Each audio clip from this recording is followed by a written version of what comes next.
Today's games kicked off the first of many planned events for the Bon Secours Training Center.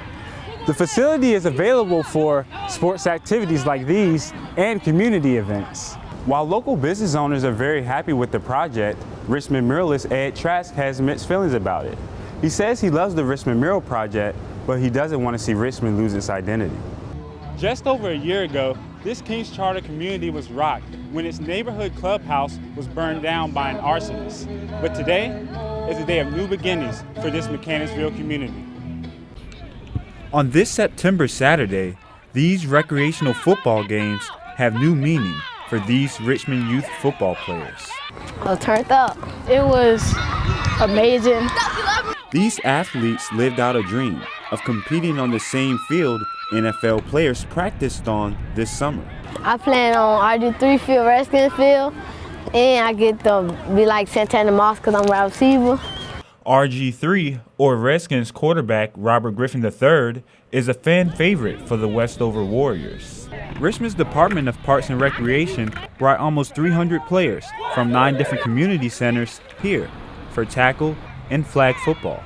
Recreation instructor Lorenzo Bradley says the kids were thrilled with the news. It was just like I told them, it was Christmas. You know, their eyes got all big. Bradley says he felt the same way. And I wanted to go suit up, you know, so just to be out here with the kids and our community at Hickory Hill and for the whole city of Richmond, it's just a wonderful situation for us. Today's games kicked off the first of many planned events for the Bon Secours Training Center. The facility is available for sports activities like these and community events. Shonda Harris Muhammad is an advisory board member for the Department of Parks and Rec. She says she supports these efforts because kids can be inspired when they have encouragement.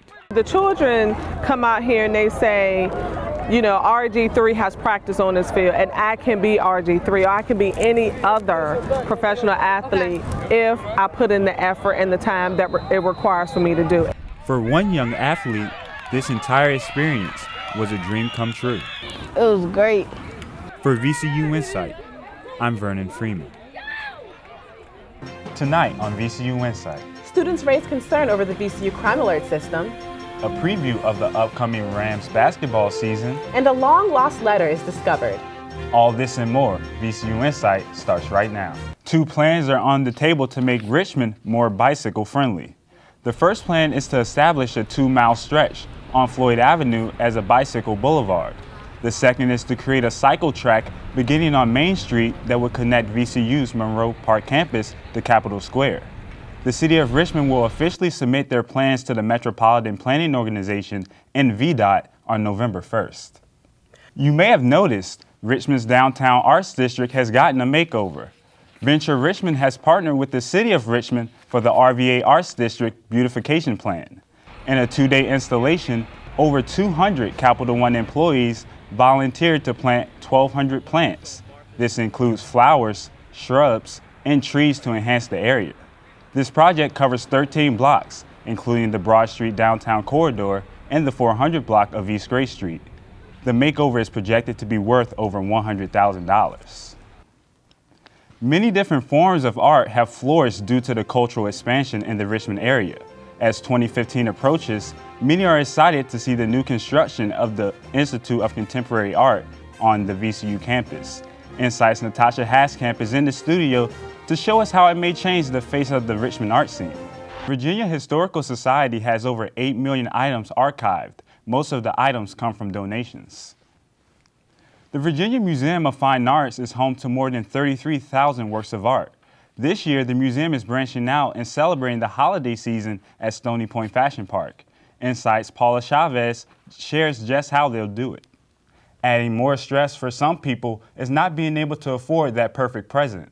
Insight's Rebecca Hayslip reports. The group is not only asking for toys, but also for things that parents could use in a Home Again program as well. That's it for this edition of VCU Insight. Make sure to check out our website at insight.vcu.edu. You can also find us on Twitter, Instagram, and Facebook under VCU Insight. Thanks for tuning in. I'm Vernon Freeman. And I'm Nana Bonsu. We'll see you next time. A boxer just outside the Cary Street Gym, a panda just off West Cary Street, and faces overlooking the Siegel Center on North Harrison Street, are just some of 20 new additions to Richmond streets. 12 artists from all around the globe completed these murals in late July. The Richmond Mural Project was organized by Shane Pomahambo, the executive director of the Art Window Gallery in Maryland. Pomahambo has no connection to Richmond, but he handpicked the city after visiting and touring Broad Street. 2 of the murals greet customers to the 821 Cafe on West Carey Street. Owner Andrew Clark says the murals have been great for small businesses like his. We had people come by snapping photos. I think just getting people in the areas where they wouldn't normally visit and just pay attention a little more. While local business owners are very happy with the project, Richmond muralist Ed Trask has mixed feelings about it. He says he loves the Richmond Mural Project, but he doesn't want to see Richmond lose its identity. A kid from Vienna who comes from Austria coming to Richmond, he doesn't care that much about the city. He's going to try to get up wherever he can, and then he's gone. He's never going to come back to this city. So what does it really mean to us? Despite this fear, Trask has enjoyed the project and admires some of the work. This particular mural of a woman in a jar on West Gray Street really caught his attention. Think of how many painters are going back and forth, looking at that going, oh my God, I can do that. I know I can do that. That's inspiring. Inspiration that Trask says will lead to Richmond becoming a worldwide destination for art. For VCU Insight, I'm Vernon Freeman.